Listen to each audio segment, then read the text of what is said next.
অন্যায় করা হলো বাংলাদেশ ক্রিকেট দলের সঙ্গে, অবিচার করা হলো বাংলাদেশ ক্রিকেট দলের সঙ্গে, যে কারণে অনেক সম্ভাবনা জাগিয়েও শেষ পর্যন্ত দক্ষিণ আফ্রিকার বিপক্ষে বেদনাহত হৃদয় নিয়ে পরাজয় বরণ করে মাঠ ত্যাগ করতে বাধ্য হলো বাংলাদেশের টাইগাররা।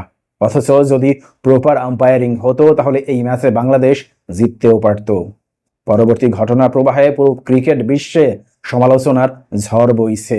বিশেষ করে বাজে আম্পায়ারিং নিয়ে সোচ্চার হয়েছেন সাবেক একাধিক ক্রিকেটার। প্রথমেই উল্লেখ করতে চাই নিউজিল্যান্ডের সাবেক কিংবদন্তি এবং বর্তমান সময়ের অন্যতম সেরা কমেন্টেটর সাইমন জুলের কথা, যিনি এক সাক্ষাৎকারে বলেছেন, এটা ভয়াবহ একটা ভুল। আম্পায়ারকে দেখে মনে হচ্ছে যেন বন্দুকের গুলির মতো সাথে সাথে আঙুল তুলে দিলেন।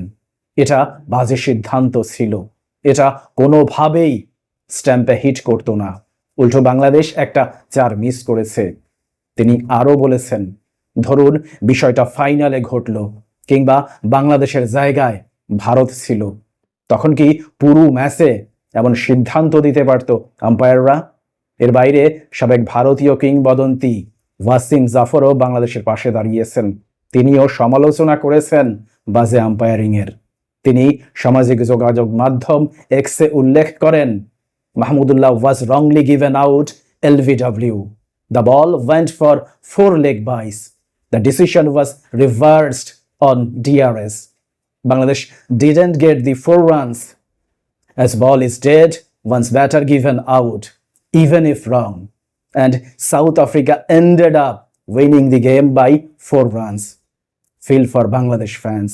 এর বাইরে বাংলাদেশের পাশে দাঁড়িয়েছেন পাকিস্তানের সাবেক কিংবদন্তি এবং বর্তমান সময়ের অন্যতম সেরা কমেন্টেটর রমিজ রাজা।